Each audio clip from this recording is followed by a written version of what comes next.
The Democratic Party has enjoyed a monopoly on political power in major urban centers for generations, with Republicans having little ability to stop them from implementing their best policies.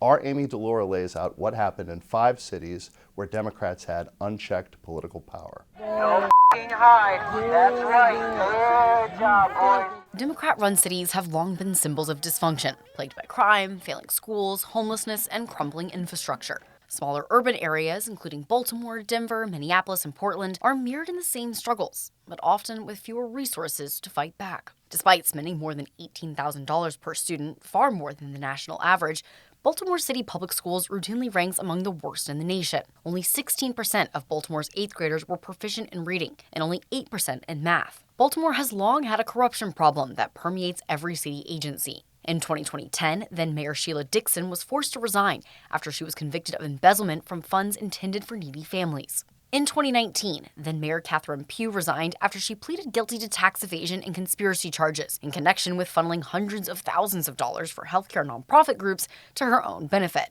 A bombshell 2022 report found half a dozen Baltimore City public school administrators and principals had fraudulently changed the grades of over 12,000 students to boost the system's graduation rate.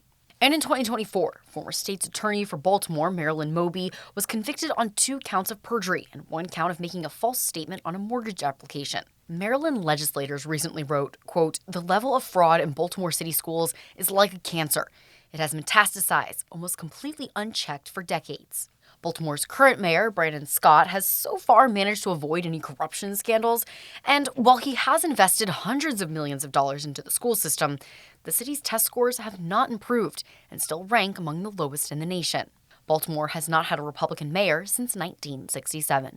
Colorado's homeless population has grown 90% since 2020, and the surge is being driven by the state's largest metro area, Denver. Home to the city's Gothic theater and music scene, Broadway has become plagued by homeless tents and encampments in recent years, a problem that stems directly from the city's approach to dealing with homeless people. It doesn't help that the state legalized marijuana in 2014. Studies show that states where marijuana has been legalized have higher rates of substance abuse than those where marijuana is legal. And close to a third of Denver's homeless population reports having a substance abuse problem. Another 36% report having mental health condition. Cities have basically 2 choices when addressing homeless populations: housing first or intervention. Denver, of course, has chosen the more liberal housing first approach. And the numbers speak for themselves. It isn't working. Denver's current mayor, Mike Johnson, declared a state of homelessness emergency in 2023. Denver has had only Democratic mayors since 1963. Minneapolis was the epicenter of violence and rioting after George Floyd's death, and crime has surged since. While most of the country saw large declines, especially in homicide in 2024, the city's murder rate climbed again. The percentage of murders solved by police was over 90% in the 1960s. Nationally, that number has fallen below 50%, but in Minneapolis, it has cratered to 38%. Violent criminals know they can kill and not be caught, and they're responding accordingly. As in many cities under Democratic control, Minneapolis mayors, prosecutors, and judges softened on crime after the deaths of Michael Brown in Ferguson and Trayvon Martin in Florida. The city hired fewer officers, prosecutors declined many drug and nonviolent cases, and even violent offenders received sentences far more lenient than the national average. Minneapolis hasn't had an elected Republican mayor since 1961.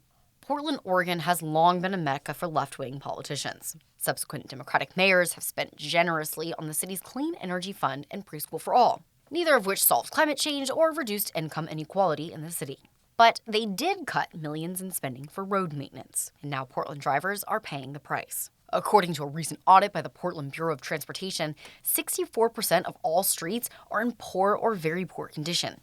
A separate report found the city faces $4.4 billion backlog in street maintenance alone.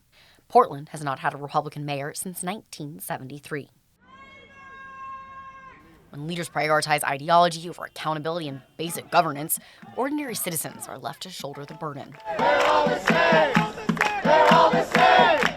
The Democratic Party has had complete control over most urban areas for almost 50 years. Is it time for the Democratic Party to be judged by the outcomes it's produced? Let us know in the comments below. I'm Amy DeLaura for Washington Examiner.